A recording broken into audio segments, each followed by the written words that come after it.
네, 한 주간 잘 지냈나요? 아니에요?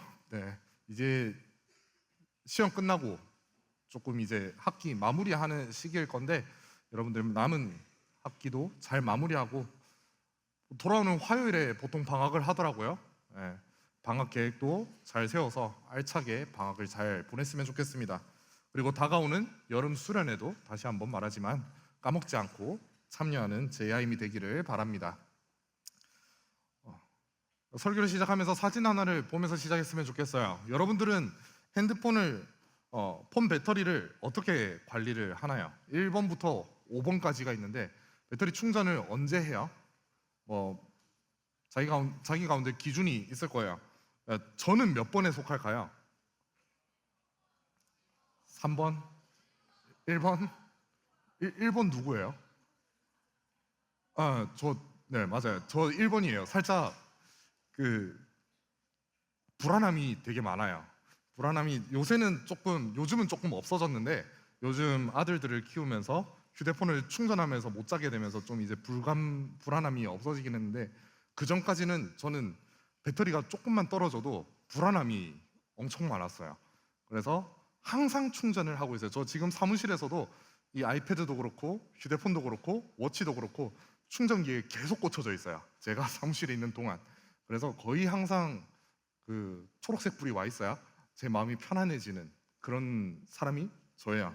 그래서 배터리가 적어지면은 안 되기 때문에 수시로 충전을 하고 이제 어디를 간다 하면은 저랑 같이 수련회 방을 썼던 지금은 떠나서 없는 강민호 목사님은 아시지만 제가 수련회 방에서 짐을 꺼내면 보조 배터리를 한 3개를 꺼내요. 제가 보조 배터리 3개를 꺼내가지고 동시에 충전을 해요. 한 개는 워치 물려놓고, 한 개는 맥북 물려놓고, 한 개는 패드 물려놓고, 그러다가 한 개 충전 다 되면 폰 물려놓고, 폰은 또 이제 그거 맥세이프 보조 배터리 들고 다녀가지고, 그러니까 한 3-4개를 들고 다니면서 계속 충전을 하고 있는 사람이 접니다.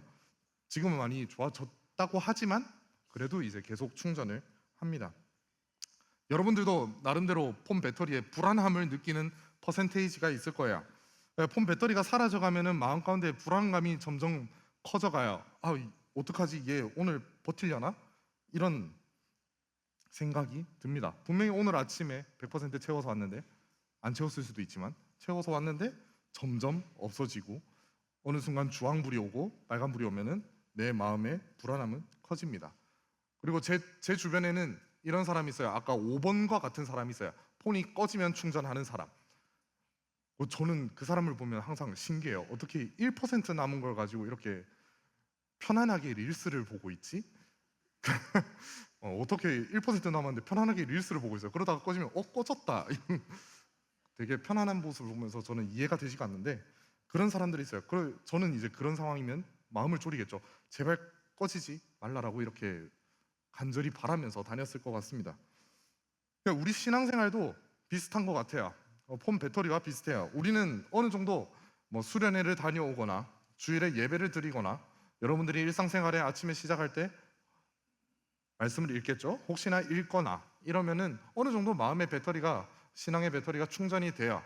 그러나 우리가 일상을 살아가다 보면 그 배터리가 점점점 닳기 시작합니다.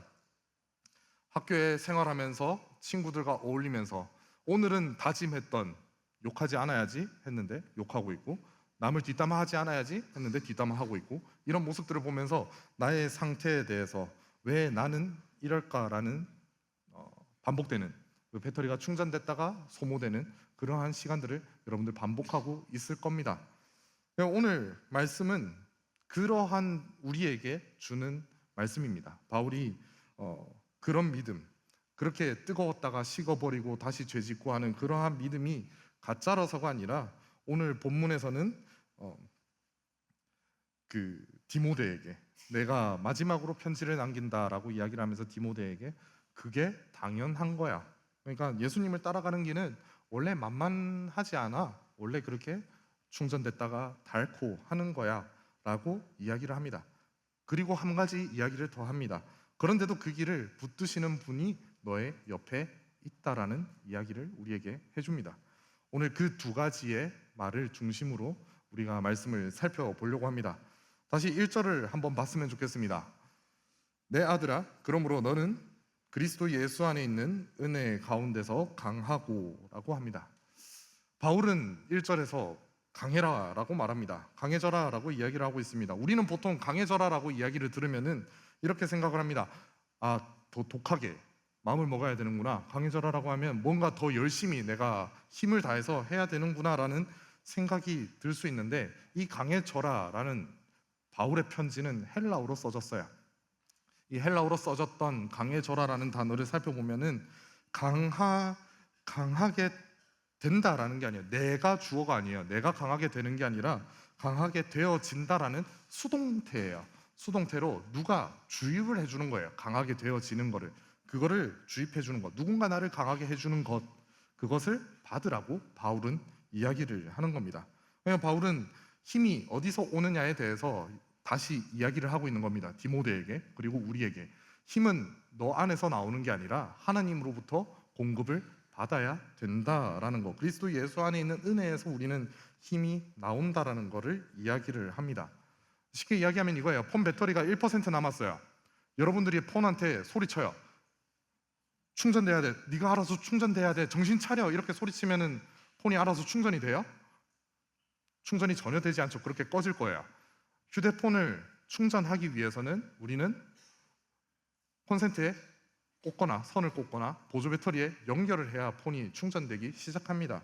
그러니까 우리는 휴대폰과 같은 거예요. 우리는 우리 힘으로 뭔가를 충전할 수 없는 존재라는 거예요. 누구 외부로부터의 전기, 힘이 들어와야 된다라는 겁니다. 은혜라는 전원에 대해서 바울은 이야기를 하는 겁니다. 강해지는 게 아니라 여러분은 강하게 되어지는 겁니다. 오늘 설교의 첫 중심이 이겁니다. 하나님은 우리에게 네 힘으로 버텨봐, 한번 살아남아봐 하고 던져놓는 게 아니라 우리에게 끊임없이 힘을 주신다라는 거예요. 내가 강해진 만큼 하나님이 받아주시는 게 아니라 하나님이 강해지도록 계속해서 공급해 주신다라는 겁니다. 그렇기 때문에 여러분들이 신앙생활을 함에 있어서 내가 더 기도를 많이 해야 돼, 내가 더 안 졸고 예배 열심히 드려야 돼, 내가 뭔가 성김을 더 해야 돼, 이게 신앙이 아니라는 거예요. 그거는 복음이 아니라, 복음은 항상 하나님이 먼저 여러분에게 힘을 주시고 능력을 주신다라는 것을 이야기를 하고 있습니다. 그런데 여기서 힘을 주신다라는 것에서 끝나지 않아요. 2절 말씀을 보면은 은혜 받은 사람, 그러면 힘을 공급받은 사람에게 바울은 한 가지 명령을 하나 줍니다. 2절 말씀입니다. 또 내가 많은 증인 앞에서 내게 들은 바를 충성된 사람들에게 부탁하라. 그들이 또 다른 사람들을 가르칠 수 있으리라. 아멘. 그러니까 그 받은 은혜, 여러분들이 공급을 받았다면 그거를 혼자 꽉 쥐고 있지 말라라는 거야. 다음 사람에게 흘려보내야 된다라고 이야기를 합니다. 바울은 디모데후서에서 여러 사람들을 등장시킵니다. 디모데가 부탁할 충성된 사람들이 있어요. 그리고 그 사람들이 가르칠 또 다른 사람들이 있습니다.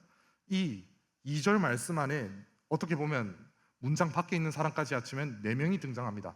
바울이 이 편지를 디모데에게 써요. 바울이 디모데에게 은혜를 흘려보냈어요.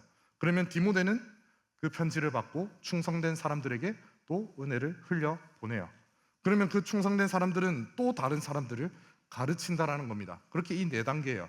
계속해서 바울로부터 계속 은혜가 흘러가는 거예요. 계속 전달이 다음 세대로 가게 된다라는 겁니다. 바울은 2절에서 그거를 명령하는 거예요.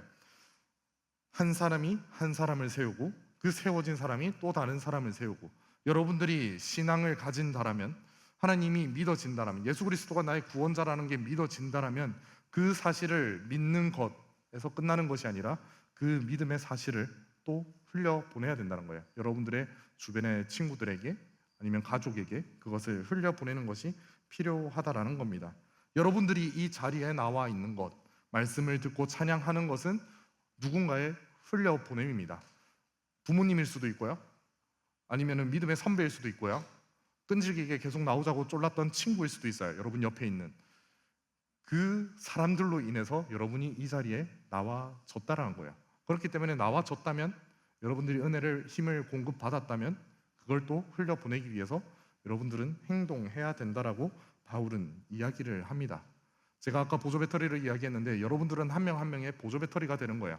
보조 배터리도 충전 받아서 충전을 해주잖아요. 여러분들은 충전 받았다면 보조 배터리로서 다른 사람을 충전하기 위해서 또 움직여야 된다라는 겁니다.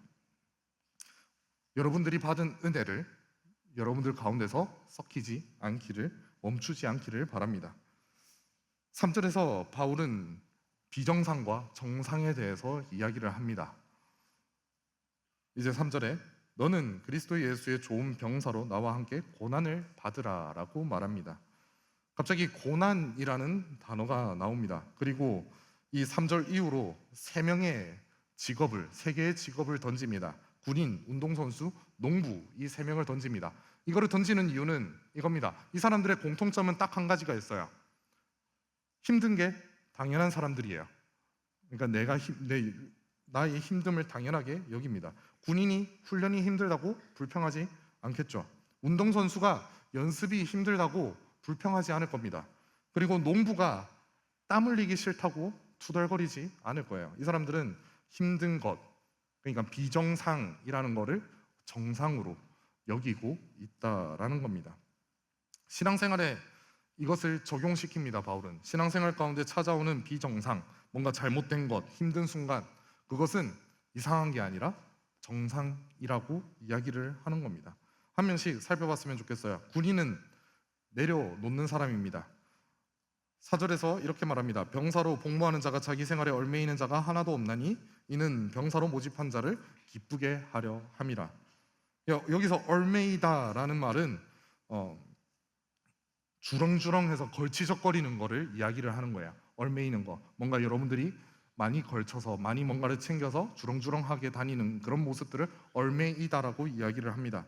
그 얽매임을 하지 않는데요. 군인은 몸을 가볍게 해서 다닌다라고 합니다. 전투 중에 걸치적거리는 게 있으면은 죽음을 맞이하니까 군인들은 항상 행군할 때 가볍게 몸을 하고 다녔습니다.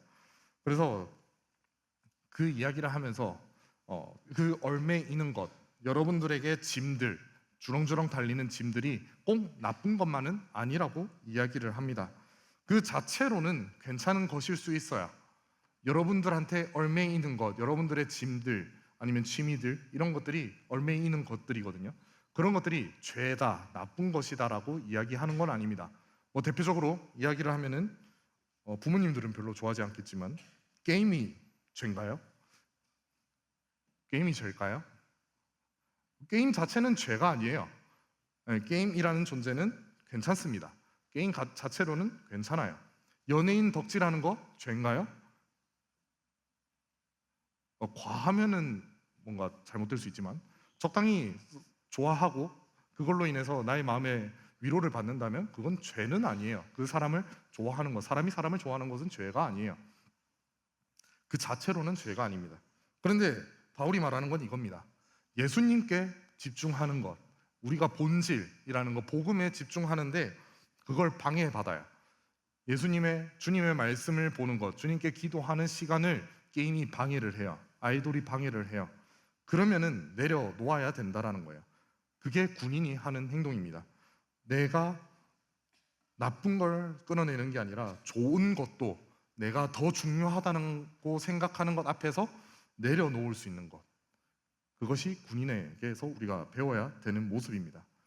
여러분들이 게임을 좋아하는 것, 아이돌을 좋아하는 것 괜찮습니다. 그러나 그것들이 나의 신앙에 방해가 된다면 어느 정도 내려놓을 수 있어야 된다라는 겁니다. 여러분들이 그 행동들로 인해서 학교 가운데서 어색한 사이가 생기고 뭔가 쟤 왜 저렇게 유별나라는 이런 이야기를 듣는다라는 거는, 이런 어색함, 이런 비정상적인 취급을 받는 것은 정상이라는 겁니다. 예수님을 믿는 군인의 삶이 거치적거리는 것을 내려놓는 다짐을 한 사람에게는 당연히 오는 정상적인 모습이라는 겁니다. 두 번째는 운동선수예요. 운동선수는 규칙을 지키는 사람입니다. 5절에서 이렇게 말합니다. 법대로 경기하지 아니하면 승리자의 관을 얻지 못할 것이며 라고 말합니다. 아무리 재능이 뛰어난 선수도 규칙을 지키지 않으면 메달을, 상금을 받을 수가 없습니다. 규칙을 지키지 않는 행동, 여러 가지 행동들이 있겠죠. 그런 규칙들을 지키지 않으면 실격을 받습니다. 여러분들이 좋아하는 스포츠가 있을 거예요. 야구를 많이 좋아할 건데 제가 야구를 잘 몰라가지고 제가 좋아하는 스포츠는 딱 2개 정도가 있습니다. 아는 친구들은 알 텐데 제가 좋아하는 스포츠는 UFC라는 스포츠와 F1이라는 걸 좋아합니다. 그중에 F1을 참 좋아하는데 주일에 해서 항상 월요일에 하이라이트를 보는데요. F1 경기를 보면은 이 스포츠는 이게 뭐야 스포츠야라고 하는데 한번 보세요. 정말 재밌는 스포츠입니다. 스포츠에 규칙이 엄청 많아요. 그러니까 이 경기 레이스를 뛰는 경기 중에만 룰이 한 40개에서 50개가 됩니다. 그리고 저 자동차를 만드는 규정은 수천 개가 돼요. 그거를 매 경기 때마다 감시관이 나와서 차를 스캔하고 이렇게 규정을 따집니다. 그래서 몇 가지라도 하면은 실격이 되거나 큰 거는 실격이 되거나 뭔가를 자잘하게 어겼다면 오버타임을 받아가지고 등수가 떨어집니다. 그렇게 세밀하게 제한을 합니다. 그리고 1년 예산도 제한을 받아요. 1년에 자동차에 얼마, 선수한테 얼마 이렇게 쓸 수 있는 셀러리캡 같은 그런 제한도 있습니다. 그런 여러 가지 제한들을 받으면서 세밀하게 체크를 하면서 경기를 진행을 합니다. 이렇게 경기를 진행해서 승자를 가리죠. 다른 스포츠도 다 비슷할 겁니다. 나름대로 규칙이 있고 룰 가운데서 승자를 가릴 겁니다. 신앙생활도 비슷하다는 겁니다. 내 마음대로, 내가 편한 대로 이 정도면 됐지 나의 만족 가운데 신앙을 지키는 게 아니라는 겁니다. 하나님께서 정해주신 길, 말씀이 있어요. 그거를 따라야 돼요. 그 법대로 따라가는 것이 하나님의 말씀을 지키는 자, 그리스도인의 모습이라는 겁니다. 적당히 룰을 바꿔서 나는 이렇게 믿을래요 라고 하는 거는 아니라는 겁니다. 여기서 여러분들이 조심해야 되는 거는 그러면은 규칙을 잘 지켜야 구원을 받는구나 라고 생각을 할 수 있습니다. 그런데 그렇게 들으면 안 됩니다. 이건 순서가 반대예요. 운동선수가 왜 규칙을 지켜요? 운동선수가 왜 규칙을 지킬까요? 그렇게 야구 열심히 보지 않아요, 여러분들? 운동선수 왜 규칙을 지켜요? 운동선수는 왜 규칙을 지킬까요? 뭐 상금 돈 받으려고? 뭐 그걸 뛰어넘어서 그 경기에 참여했기 때문에 규칙을 지키는 거예요. 운동선수는 자기가 운동을 해서 그 경기에 참여했기 때문에 규칙을 지키는 겁니다. 참가자이기 때문에 운동 경기에 참가한 사람이기 때문에 규칙을 지키는 거예요. 여러분들이 하나님의 말씀을 지켜야 되는 이유는 여러분들이 구원을 받고 은혜를 받고 하나님의 사람으로 참가했기 때문에 내 마음대로 말씀을 지키는 게 아니라 하나님께서 주시는 말씀 그대로 지켜야 되는 거예요. 그거예요. 순서가 반대예요. 규칙을 잘 지켜서 운동선수가 되는 게 아니라 운동선수이기 때문에 규칙을 지키는 거예요. 여러분들이 말씀을 잘 지켜서 구원을 받는 게 아니라 구원을 받은 사람이기 때문에 규칙을 지키는 거라는 거예요. 여러분들이 이 순서를 꼭 기억했으면 좋겠어요. 규칙을 지켜서 하나님의 자녀가 되는 것이 아니라 하나님의 은혜로 하나님의 자녀가 되었기 때문에 그 말씀에 반응하고 그 방식대로 살아가는 것이라는 겁니다. 세 번째는 농부입니다. 농부는 꾸준히 수고하는 사람이에요. 6절 말씀에서 수고하는 농부가 곡식을 먼저 받는 것이 마땅하니라 라고 말합니다. 농부는 씨를 뿌렸다고 그 다음날 수확을 하나요? 아니죠. 긴 시간 동안 잡초도 뽑아야 되고 약도 줘야 되고 물도 줘야 되고 이런 여러 가지 행동들을 끊임없이 해야 됩니다. 즉시로 되는 것이 아니라 많은 날씨를 따지지 않고 비 오는 날도 땡볕도 다 견디면서 일을 해야 됩니다. 그 수고 끝에 곡식을 받게 되는 겁니다. 여러분도 이 농부의 마음은 잘 알 겁니다. 시험이 끝난 지 얼마 안 됐지만 여러분들 시험 공부할 때 그렇잖아요. 벼락치기 한다고 성적이 드라마틱하게 변하나요? 네, 아마 드라마틱하게 변하지는 않을 거야. 여러분들이 꾸준히 계속 무엇인가를 공부를 해왔을 때, 내가 선행을 하든 복습을 하든 그렇게 끊임없이 해왔을 때 성적이라는 열매가 나오는 거예요. 여러분들이 그 전날 벼락치기, 내가 한국사 7일의 기적을 보여줄 거예요 하던 친구들이 있던데 7일의 기적? 쉽지 않아요. 여러분들에게 꾸준함이 있어야 돼요. 공부에서도 우리는 알 수 있어요. 매일매일 조금씩 쌓아가는 꾸준함, 그것이 있어야 된다는 겁니다.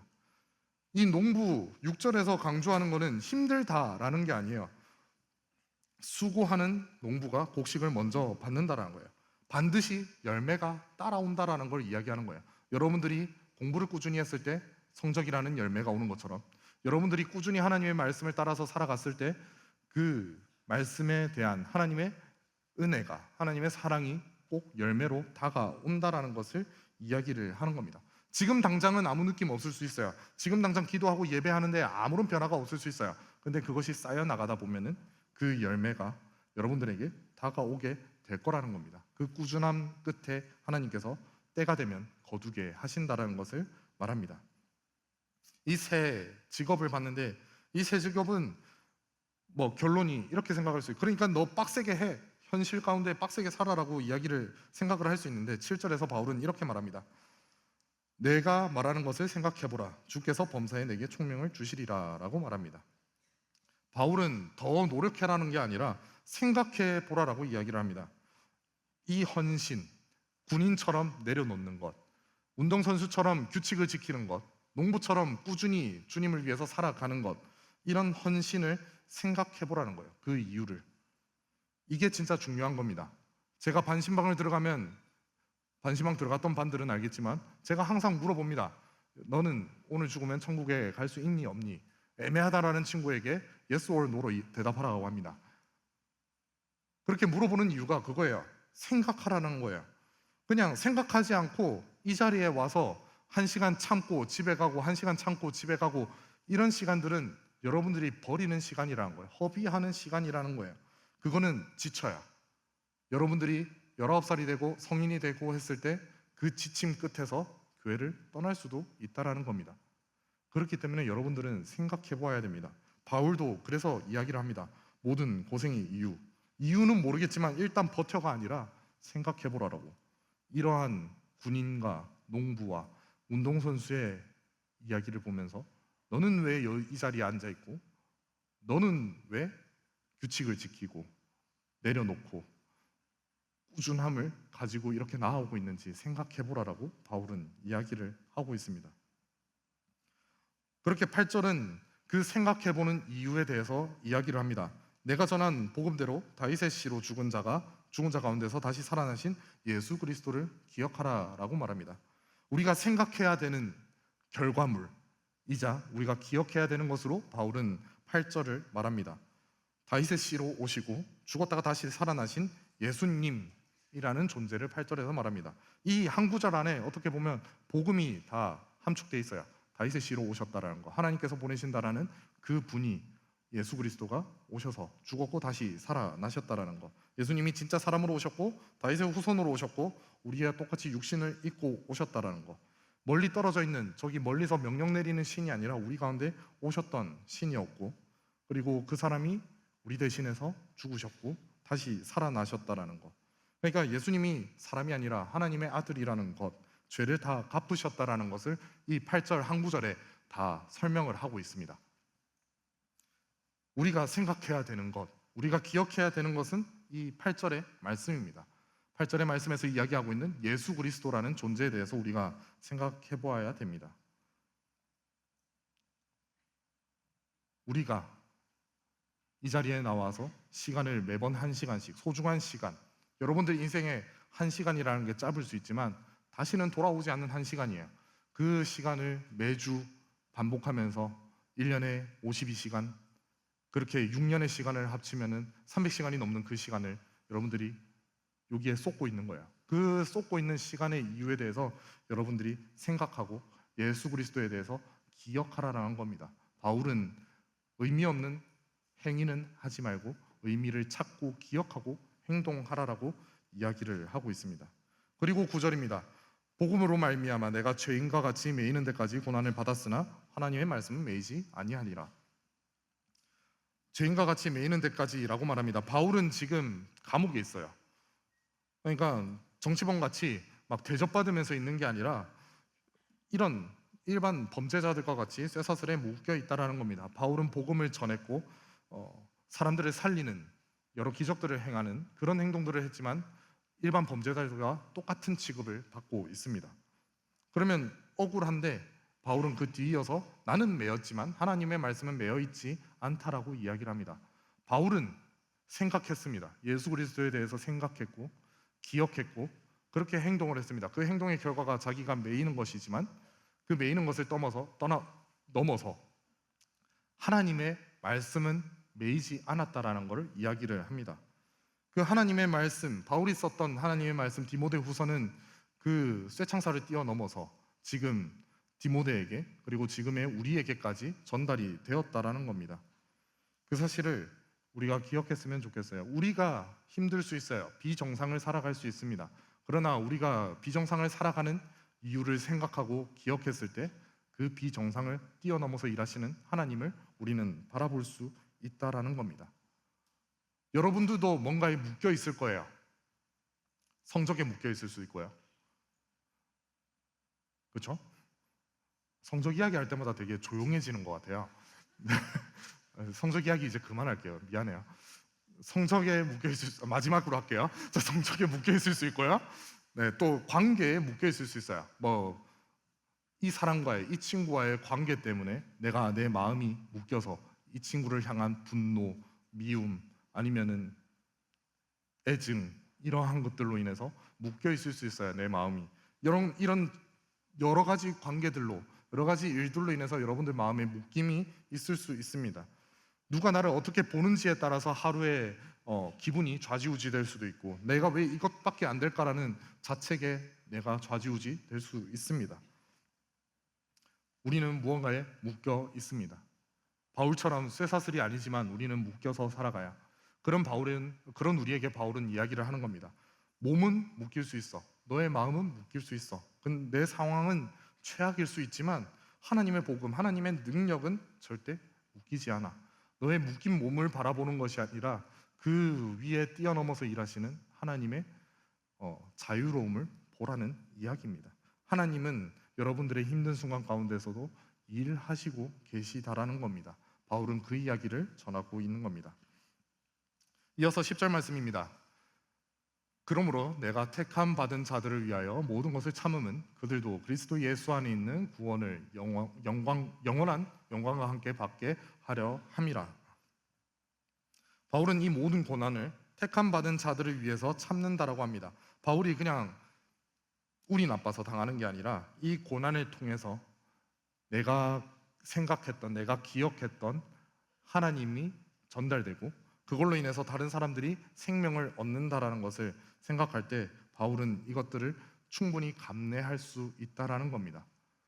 아까 이야기했던 우리가 보조 배터리로서 다른 사람들을 충전해줘야 된다라고 했잖아요. 우리가 작은 헌신을 할 때 여러분들이 공격받을 수 있고 놀림받을 수 있습니다. 그러한 것들을 충분히 감내할 만하다라는 거예요. 여러분들의 작은 헌신으로 인해서 그 사람이 살아날 수 있으니까요. 그렇기 때문에 그 복음을 흘러가는 통로로서 우리는 생각했다면, 기억했다면 행하는 것에 거리낌이 없어야 된다라고 바울은 이야기를 하고 있습니다. 이제 마지막입니다. 11절에서 13절 말씀이에요. 이건 안 읽을게요. 너무 길어요. 네. 여러분들 말씀을 나중에 보시면 될 것 같습니다. 이거는 초대교회 성도들이 함께 불렀던 찬양이었을 거라고 이야기를 합니다. 11절과 12절에는 끝까지 견디는 사람에 대해서 이야기가 나옵니다. 주와 함께 죽었다라는 거, 옛날에 나는 죽고 예수님과 함께 살아났다라는 겁니다. 이게 우리의 생명의 근거라는 것을 바울은 이야기를 합니다. 내가 착해서가 아니라, 내가 무엇인가 잘나서가 아니라 예수님과 연결됐기 때문에 내가 새 사람이 되었다라는 겁니다. 그래서 참고 견디면 나중에 그분과 함께 영광에 참여하게 된다라는 말, 그게 11절과 12절입니다. 그리고 그 다음에 갑자기 말이 무거워지기 시작합니다. 우리가 주를 부인하면 주도 우리를 부인하신다라고 말합니다. 12절 하반절에. 이거는 바울이 지어낸 말이 아니라 예수님께서도 직접 하신 경고입니다. 마태복음 10장 33절에서도 예수님이 이렇게 말씀하셨어요.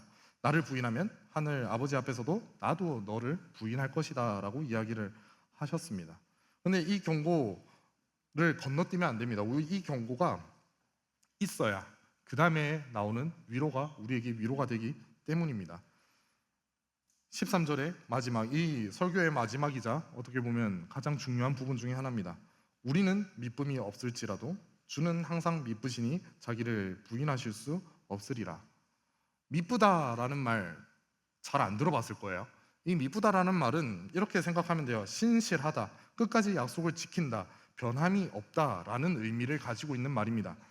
그러니까 이 말은 풀어서 말하면 이거예요. 우리의 믿음은 계속 흔들리고 우리의 믿음은 약해져요. 그렇지만 주님은 언제나 변함없으시고 신실하시고 약속을 지키신다라는 것을 말하는 겁니다. 여기서 중요한 구분을 해야 돼요. 12절에서 주를 부인한다라는 거는 내가 하나님 안 믿어, 하나님 꺼지세요, 이거 말하고 그냥 떠난 거예요. 12절의 사람은 부인하고 떠난 거예요. 예수님을 안 믿겠다고 결단하고 떠난 사람을 이야기하는 거예요. 13절에 말하는 거, 믿음이 없는 거는 작정하고 떠난 게 아니라 내가 믿는데, 하나님이라는 존재에 대해서 내가 알겠는데 믿는데 내 일상이 믿는 사람처럼 살지를 못해요 라는 고백을 하는 사람들에게 하는 말입니다. 믿는 사람들이 믿음이 약해지는 그러한 상태, 흔들리는 것, 그것을 이야기를 하는 겁니다. 네 번째 돼지 자막으로 이게 나갔어요. 네, 함수인데요. fx는 c 라는 함수인데 이게 무슨 공식인지 아나요? 고딩들? 요 앞에 고2네. 고2면은 다 배웠을 텐데. 네, 미안해요. 자, 수학 시간에 함수 배웠죠? 네, 함수라는 걸 배우면은 함수가 쉽게 말하면 자판기와 같은 거예요. 저 x라는 변수에 뭔가를 넣으면은 c라는 결과가 나와요. c는 아니지. c는 상수를 뜻하는 거니까. x 값에 따라서 결과가 다르게 도출되는 것을 함수라고 이야기를 합니다. 그러니까 자판기 같이 1,000원 누르면 생수 나오고 1,500원 누르면 콜라 나오는 그런 느낌으로 생각을 하면 됩니다. 되게 가볍게 이야기하죠. 자, 우리가 살아가는 세상이 이런 변수, 투성이인 함수와 같습니다. 이런 거예요. 좋은 성적을 집어넣으면은 칭찬이 나오겠죠. 착하고 말 잘 듣는 행동을 하면은 인정이라는 결과가 나오겠죠. 실수와 실패라는 변수를 넣으면은 실망 혹은 비난이라는 결과물이 도출이 될 거예요.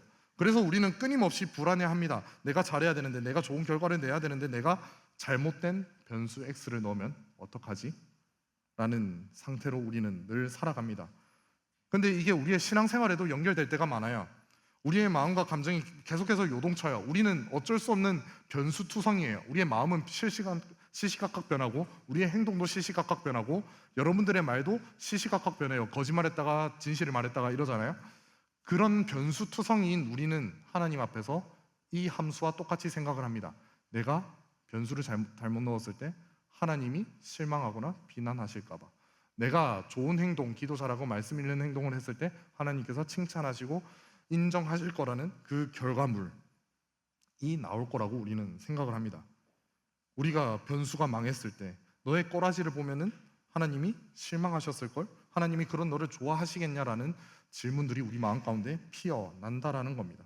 그러한 일들이 반복되기 시작하면 교회에 오기 싫어지고 하나님으로부터 멀어지고 숨어버리게 된다라는 겁니다. 내가 복을 받을 짓을 해야 하나님이 나를 사랑하시겠지라는 생각을 하면서 세상 자판기처럼 행동하는 겁니다. 근데 수학에는 아까 보여줬던 자막처럼 이상하고 특별한 자판기가 있습니다. 상수 함수라는 겁니다. 이건 어떤 거냐면 어떤 변수를 넣어도 C라는 상수가 나와요. 똑같은 숫자가 나오는 함수입니다. 1번 버튼을 눌러도 콜라가 나와요. 2번 버튼을 눌러도 콜라가 나와요. 3번 버튼을 눌러도 콜라가 나와요. 보통 생각하면 고장난 자판기죠.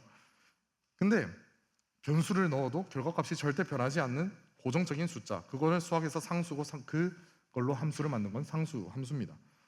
오늘 성경이 말하는 예수님의 미쁘심이 이 상수 함수와 같다라는 겁니다. 예수님이 우리를 대하시는 공식은 이렇습니다. 내가 잘한 날 예수님의 사랑이 도출이 됩니다. 나올 거예요. 자막이라는 게. 네. 내가 실수한 날 예수님의 사랑이 도출이 됩니다. 내가 넘어지고 도망친 것이라는 변수가 입력이 되었을 때 예수님의 사랑이 도출이 됩니다. 내가 은혜가 충만하다는 변수를 넣어도 예수님의 사랑이 나오고, 내가 넘어지고 지쳐서 죄를 지어도 예수님의 사랑이라는 결과가 도출된다라는 겁니다. 예수님의 사랑과 신실하심은 내가 잘하면 올라가고 내가 못하면 깎이는 그런 함수가 아니라는 겁니다. 우리가 어떻게 행동하든 우리의 믿음이 어떻게 흔들리든 간에 우리를 끝까지 사랑하기로 완벽하게 고정해 두신 상수같이 예수님은 끊임없이 여러분들에게 사랑을 부어 주신다라는 겁니다. 이게 잘못 이해해서 막 살아도 된다라는 허가증 같은 거라고 생각하면 안 돼요. 13절이 말하는 거는 일부러 등을 돌리는 것, 내가 알고 있는데 하나님 사랑하시겠지 하고 죄짓는 이런 행동을 이야기하는 게 아닙니다. 내가 어쩔 수 없이 흔들리는 가운데도 하나님은 나를 사랑하신다라는 것을 이야기하는 겁니다. 말씀을 맺겠습니다. JM 청소년부 여러분들이 딱 두 가지 오늘 설교를 통해서 기억하고 갔으면 좋겠습니다. 첫 번째는 부르심이라는 겁니다. 이 예수님을 따라가는 길은 만만하지 않습니다. 군인처럼 걸치적거리는 것을 내려놓아야 되고, 그리고 운동선수처럼 그분의 방식대로 살아가기 위해서 규칙을 지키면서 살아가기 위해 힘써야 됩니다. 그리고 농부처럼 꾸준함을 가지고 노력해야 돼요. 이러한 순간들 가운데 어색함이 찾아오고 손해보는 것 같은 순간들도 여러분들에게 찾아올 겁니다. 그러나 이러한 비정상적인 상황들은 정상이라는 겁니다. 그 상황들 가운데 여러분들 도망치지 말고 그 끝에 주님께서 열매를 주실 거라는 것을 믿고 나아가길 원합니다. 그리고 그 무엇보다 가장 중요한 것은 여러분들이 비정상처럼 보이는 이 길을 예수님이 먼저 걸어가셨고 예수님이 여러분들 옆에서 함께 다시 걸어가신다라는 겁니다. 또 하나는 붙드심입니다. 여러분들이 신앙의 길을 가다 보면은 믿음에 빨간불이 들어올 때가 있습니다. 그럴 때 내가 진짜 믿는 게 맞냐라는 생각이 들어올 때 그때 자책하면서 나는 안 되나 봐 하면서 주저앉지 말길 바랍니다. 그 순간에도 예수님은 여러분들을 붙들고 있다라는 겁니다. 여러분이 주님을 붙잡는 힘보다 주님께서 여러분들을 붙잡는 힘이 더 강력하다는 것을 여러분들이 기억하길 원합니다. 그렇기 때문에 여러분이 아니라 저도 해야 할 일은 딱 하나입니다. 내 힘으로 버티려고 하는 게 아니라 이 악물고 애쓰는 게 아니라 그 신실하신 하나님께 다시 연결하기만 하면 된다는 겁니다. 오늘도 내일도 흔들릴 때마다 내 믿음에 빨간색이 들어올 때마다 주님께 다시 연결하면 된다는 겁니다. 그렇게 받은 은혜를 혼자 지고 있는 것이 아니라 옆에 보이는 친구들과 함께 나누면서 함께 나아가면 됩니다. 그렇게 세우고 주님을 붙잡고 충전되고 나아가다 보면 주님께서는 홀로 두시지 않고 여러분들 가운데 은혜와 사랑을 더욱 크게 부어 주실 거라는 겁니다. 그러한 주님이 주신 복음을 저와 여러분이 기억하기를 바랍니다.